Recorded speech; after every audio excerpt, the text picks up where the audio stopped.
Well बावलो, कैसे हो? Welcome to dairy TV series. देखने में मजा आ रहा है या नहीं? अगर हाँ तो कमेंट बॉक्स पर अपना एक्साइटमेंट जरूर छोड़कर जाना। बाकी मिड सीजन अहेड के लिए ट्रेलर आ चुका है, जिसकी मदद से हम आगे की कहानी को डिकोड करने की कोशिश करेंगे इस ट्रेलर ब्रेकडाउन से, जिसका थोड़ा बहुत आइडिया हमें एपिसोड 5 के लिए भी मिल जाएगा।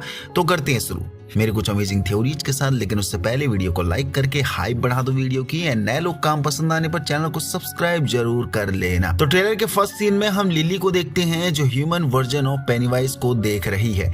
जब पेनीवाइज अपने सर्कस और बेटी के साथ 1900 में डेरी आया था। वैसे ये फोटो एंड इंफॉर्मेशन हमें इट चैप्टर 2 मूवी में इंट्रोड्यूस करी जा चुकी है ऑलरेडी, जब बेवर्ली कर्स के घर में विजिट करने जाती है तब। कर्स पेनीवाइज की बेटी जो अपने बाप के साथ डेरी आई थी, एंड यहाँ लिली भी जिस घर में ये सब फोटो देख रही है वो किसी और का घर लग रहा है, यानी लिली का तो नहीं लग रहा। जहाँ आगे सीन में एक खोपड़ी दिखती है ऊपर आते हुए, जो मैं एज्यूम कर रहा हूँ कि उसी लेडी का घर होगा जो असाइलम में लिली को मिली थी, एंड हम इसे पेनीवाइज की बेटी मान रहे हैं क्योंकि तभी सेंस बनता है पेनीवाइज की फोटोज का यहाँ इस घर में मिलने का। बाकी नेक्स्ट सीन में हमें एक क्लाउन के बाल देखने को मिलते हैं, जो कि उसी गर्ल क्लाउन की तरह हैं जैसे हमने एपिसोड 3 में देखा था। एंड ये स्ट्रक्चर बिल्कुल लेडी क्लाउन का ही लग रहा है, यानी ये mouth structure, face structure, and ये सारा सीन डेफिनेटली कर्स के घर का ही होगा या हो सकता है। और ये क्लाउन हेयर भी उसी के लग रहे हैं। द नेक्स्ट सीन में हम पेनीवाइज को देखते हैं अंडरग्राउंड सीवर्स में, एंड किसी को ये बोल रहा है कि तुमने इन्हें कन्विंस करके यहाँ ले आई क्योंकि तुम मेरी गुड फ्रेंड हो। तो आखिर पेनीवाइज ये किसको बोल रहा है? क्योंकि सीवर्स में हमारी लिली गैंग जाती दिख रही है ट्रेलर के एक सीन में। मे बी यहाँ लिली को पेनीवाइज ये सब बोल रहा होगा, एंड मोस्ट प्रोबेबली ये एपिसोड 5 का ही सीन होगा, क्योंकि आगे एक सीन में हम लिली, मार्ज एंड बाकी किड्स को मीटिंग करते देखते हैं, जहां इनकी आपस में लड़ाई भी हो रही है। एंड यहाँ रिच के वर्ड आ रहे हैं कि यही तो वो चाहता है, यानी इविल एंटिटी हम सभी को एक दूसरे के खिलाफ भड़काने के लिए।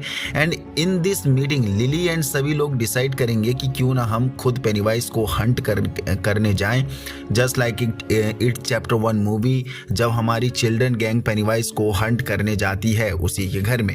एंड या तो यहाँ लिली ने सभी के दिमाग में ये आइडिया दिया होगा, या फिर मार्ज ने दिया होगा ये आइडिया, क्योंकि ट्रेलर के फुटेज में मार्ज एक अहम हिस्सा देखने को मिल रही है इस ग्रुप का भी। दूसरा, लिली के साथ मार्ज के अब कोई गिले शिकवे नहीं देखने को मिल रहे हैं, क्योंकि देखा जाए तो लिली ने मार्ज को बचाया ही था लास्ट एपिसोड में, वरना वो खुद सुसाइड कर लिया होती। दूसरा, मार्ज ने खुद सभी को बताया होगा कि लिली ने उसकी आंख नहीं फोड़ी है, बल्कि मैंने खुद अपना ये हाल कर लिया था, उल्टा लिली ने तो मेरी जान बचाई है। एंड यहाँ इन दोनों की दोस्ती और गहरी देखने को मिल सकती है इस मोमेंट के बाद। सो मे बी यहाँ सीवर्स में सभी को कन्विंस करके या तो लिली लाई होगी या फिर मार्ज लाई होगी, क्योंकि ट्रेलर के लास्ट सीन में हम पेनीवाइज को ये कहते सुन रहे हैं कि मैं क्यूरियस था कि तुम्हारा टेस्ट कैसा होगा। एंड जो ये लड़की हमें देखने को मिल रही है जस्ट पेनीवाइज के सामने, मे बी ये कोई और नहीं मार्ज ही होने वाली है, क्योंकि लास्ट एपिसोड में पेनीवाइज ने मार्ज को शिकार बनाया था। तो मोस्ट प्रोबेबली 5th एपिसोड में मार्ज मरने वाली है, या उसी को पेनीवाइज मारने वाला है सबसे पहले इस लिली गैंग में से। बाकी हमें लिली अपनी साइकिल पर बीचों बीच रास्ते में चीखते हुए जाते दिख रही है, पैडल मारते हुए, जैसे किसी रिग्रेशन में चीख रही हो। या तो ये कर्स के घर से आ रही है तब चीख रही होगी, या फिर सीवर्स में जाने के बाद मार्ज मारी जा चुकी है। उसके बाद लिली एंड बाकी लोग जैसे तैसे वहां से बच के भाग आएंगे, और लिली को अपने डिसीजन पर रिग्रेट हो रहा होगा कि क्योंकि लिली ही वो बंदी होगी जिनको सीवर्स में, मतलब इन सभी को सीवर्स में ले जाने वाली, और वहां अब मार्ज मारी जा चुकी है। बाकी हमें एक रेड शर्ट गाय दिखता है जो हैंक पर गोली चलाते नजर आ रहा है। तो ये बंदा कौन हो सकता है आखिर? देखो, मे बी ये बंदा उन बच्चों का फादर भी हो सकता है जो स्टार्टिंग में थिएटर में मारे गए थे, उनमें से किसी एक का फादर हो सकता है, क्योंकि तभी ऐसा जानलेवा हमला कोई पिता ही कर सकता है बिना पुलिस के परवाह करके, क्योंकि पुलिस भी आसपास आसपास घूम रही है, वरना ये बंदा उस लेडी का हस्बैंड हो सकता है जिसके साथ हैंक का चक्कर चल रहा था। क्योंकि लास्ट एपिसोड में हैंक ने बताया था कि वो उस मर्डर वाली रात को उस व्हाइट लेडी के साथ गपागप कर रहा था। एंड रेसिज्म इस हद तक चल रहा है इस टाइमलाइन पर, वो हम सीरीज में खुले तौर पर देख रहे हैं। उसके बाद हमें ये पुलिस गाय वियर्डो स्माइल देते दिख रहा है, जो कि डेफिनेटली शार्लेट के सामने स्माइल दे रहा होगा। एंड पेनीवाइज का ही हाथ लग रहा है इसके पीछे भी, क्योंकि ऐसी हरकतें पेनीवाइज ही करवाता है अपने विक्टिम से। देन हम मिलिट्री को पेनीवाइज के हाउस में जाते देखते हैं, जहां टेनियल ने डिक को बताया था गलू के ठिकाने के बारे में। एंड साथ में हमें टेनियल भी देखने को मिल रहा है इनके साथ। बाकी हमें शार्लेट देखने को मिल रही है ये मिल्क बस में, जिसके पीछे रोज बैठी हुई है और इधर विल बैठा हुआ है, यानी शार्लेट का बेटा। तो ये सारे ब्लैक एक साथ कैसे देखने को मिल रहे हैं? क्या हैंक की मौत के बाद सारे व्हाइट ब्लैक्स को मारने के लिए उतावले हो चुके हैं? क्योंकि हैंक ने व्हाइट लेडी के साथ संबंध बनाया है, इस वजह से भीड़ भड़क गई होगी और इन्हें मारने के लिए पागल हो गए होंगे कि जितने भी ब्लैक्स हैं सभी को मारा जाए। बाकी हमें ढेर सारा फॉग देखने को मिल रहा है शहर में, एंड हवा में बहुत से लोग लटके भी देखने को मिल रहे हैं। तो क्या यहाँ पेनीवाइज ने पूरे शहर को माइंड मैनिपुलेट कर दिया है? बाकी नेक्स्ट सीन में हमें डिक देखने को मिलता है जो कतई पागल सा हो चुका है। नेक्स्ट सीन में हम रोज को एंग्री लुक में देखते हैं जनरल सॉ के खिलाफ, जो साफ बोल रही है कि it can't be controlled. And we know that रोज किसके लिए ये सब बोल रही है?